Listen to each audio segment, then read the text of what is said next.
ये कार्यक्रम सत्य घटनाओं से प्रेरित है। जिनके साथ ये घटनाएं घटी उसकी वास्तविकता उन्हीं तक सीमित है। भूत प्रेतों और असामान्य विषयों के होने पर चैनल कोई दावा नहीं करता और न ही प्रोत्साहन करता है।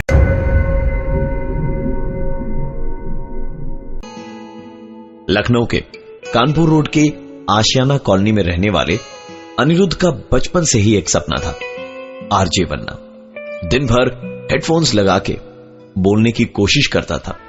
एक दिन जब उसको एक रेडियो स्टेशन से इंटरव्यू का कॉल आया, अनिरुद्ध ने गूगल किया और फाइनली एक स्टूडियो उसके बजट में आया। सोनिक स्टूडियो रायबरेली रोड पे था, जो शहर के आउटर में है। आज का सारा दिन अनिरुद्ध अच्छी स्क्रिप्ट्स लिखने के चक्कर में बिजी रहा और देर शाम तकरीबन 7 बजे सब तैयारी करके स्टूडियो के लिए रवाना हुआ और ढूंढते ढूंढते बड़ी मुश्किल से स्टूडियो तक पहुंचा। बड़ा ही घुमा फिरा के जाने वाला रास्ता था। एक बार कोई चला जाए तो कभी भूल न पाए। वहां पहुंच के स्टूडियो ओनर साउंड दादा से बात करके दादा को सब समझाया तो उन्होंने अपनी ही स्टाइल में कहा, आप टेंशन मत लीजिए, सब हो जाएगा। और दोनों रिकॉर्डिंग करने स्टूडियो के अंदर गए। आज जो सब कुछ एडवांस्ड है, यहां साउंड दादा के स्टूडियो में इक्विपमेंट्स थोड़े पुराने फैशन के थे। रिकॉर्डिंग शुरू हुई। लखनऊ एक शहर जहां सब तहजीब की बातें करते हैं और जहां जब तक धक्का ना लगे आदमी आप से तुम पे नहीं आता।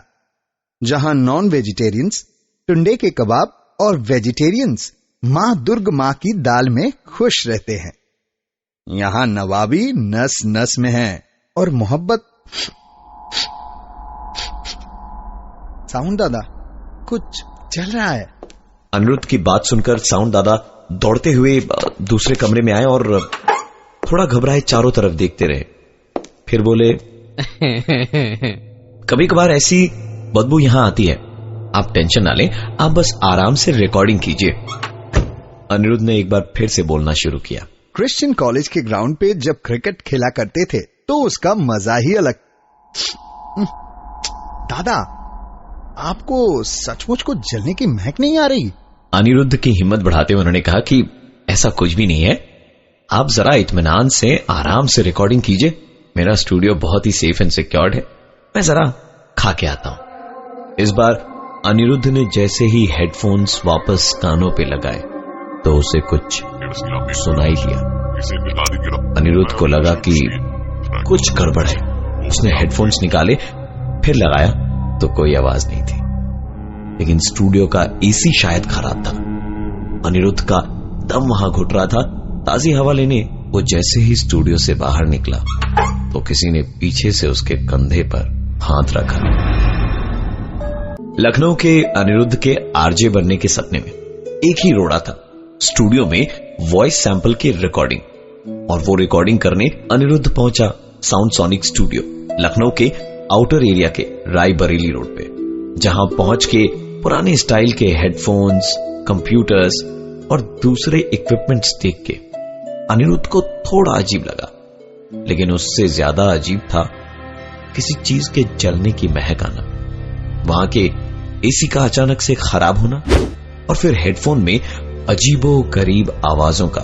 साउंड दादा बाहर खाना खाने चले गए थे और जब अनिरुद्ध घुटन से बचने के लिए ताजी हवा खाने बाहर निकला तो किसी ने पीछे से उसके कंधे पर हाथ रखा। वो कोई और नहीं था बल्कि साउंड दादा ही थे। तो अनिरुद्ध ने बताया कि हेडफोन में आवाजें आ रही थी। साउंड दादा बोले, भाई साहब, हेडफोन थोड़ा पुराना है, अब वायर हिलाइए, मैं बाहर से जरा एसी चेक करके आता हूं। अनिरुद्ध ने देखा कि दादा जिस पे बैठे थे वो नहीं और उसके बगल वाली कुर्सी ऐसे हिली जैसे कि वो उसी पे बैठे थे। उनके आते ही अनिरुद्ध ने पूछ लिया कि दादा, बैठे आप उस पे थे और कुर्सी वो कैसे हिली? दादा हंस के बोले, अरे ये मेरी तो कुर्सी है, अरे इसी पर तो मैं बैठता था। कहा मतलब? अरे आप इधर उधर की बातों पे ध्यान मत दीजिए, चलिए रिकॉर्डिंग करने चलते हैं। रिकॉर्डिंग खत्म करते करते रात के 1 बज गए और रास्ते पे ऑटो मिलना मुश्किल था, लेकिन दादा ने खुद ही कहा कि वो अनिरुद्ध को छोड़ देंगे क्योंकि स्कूटर की आवाज कुछ ज्यादा ही थी। तो अनिरुद्ध बोला, आप इतने शांत और आपका स्कूटर इतना तेज? दादा ने कहा, स्कूटर थोड़ी पुरानी है ना, पहले भी मैं यही चलाता था और अब भी। उनकी गोल गोल बातें समझने से ज्यादा रिकॉर्डिंग की सीडी सुनने में ज्यादा इंटरेस्टेड अनिरुद्ध ने उनकी बातों पे ज्यादा ध्यान नहीं दिया और उसका घर आते ही थैंक यू बोल के जब जाने लगा तो पीछे से साउंड दादा बोले, आपका घर है, मेरा भी घर था, ऐसा ही। अनिरुद्ध ने उनकी बातों को लेकर ज्यादा सोचना बेहतर ना समझा और अंदर जाके जैसे ही दरवाजा बंद किया तो डोरबेल बजी। इतनी रात को कौन आया सोच के आई होल से झांका तो साउंड दादा मुस्कुराते हुए बाहर खड़े थे। लखनऊ का अनिरुद्ध अपने आरजे बनने के सपने के बहुत करीब था। इंटरव्यू क्लियर करने के बाद सिर्फ वॉइस सैंपल्स भेजना बाकी था, जिसके लिए लकीली उसको साउंड दादा का स्टूडियो मिल गया। लेकिन रिकॉर्डिंग करते करते बहुत रात हो गई थी तो दादा ने उसे घर तक छोड़ दिया और अंदर जाके दरवाजा बंद करने के तुरंत बाद ही घर की डोरबेल बजी। आई होल से देखा तो साउंड दादा मुस्कुराते हुए वहां खड़े थे। दरवाजा खोला तो वो बोले, आपका पर्स यहां बाहर गिर गया था। और फिर स्कूटर की एक आवाज जाती हुई सुनाई दी क्योंकि वो साउंड दादा अपने स्टूडियो या अपने घर की तरफ जा रहे थे। अनिरुद्ध ने एक्साइटमेंट में सुबह उठते ही सीडी निकाली, लैपटॉप में लगाई और फिर सारे ऑडियो सेव कर लिए और ईमेल करके एसएमएस कर दिया कि सर मैंने आपको वॉइस सैंपल्स भेज दिए हैं, प्लीज आप चेक कर लीजिएगा। तकरीबन कुछ 1 घंटे के बाद फोन आया और उन्होंने पूछा, ये सब क्या है भाई, आपकी आवाज में ये दूसरी आवाज किसकी है, आप चेक करके दोबारा भेजिए या दोबारा रिकॉर्ड करके भेजिए।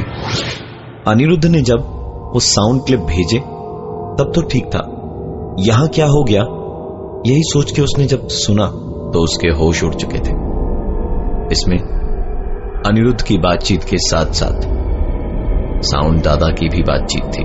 उसने तुरंत साउंड वाले दादा का मोबाइल नंबर निकाल के फोन किया तो आवाज आई, this number does not exist, this number does not exist. Anirudh RJ के इंटरव्यू को क्लियर कर चुका था, लेकिन वॉइस सैंपल रिकॉर्ड करने लखनऊ के एक स्टूडियो में पहुंचा।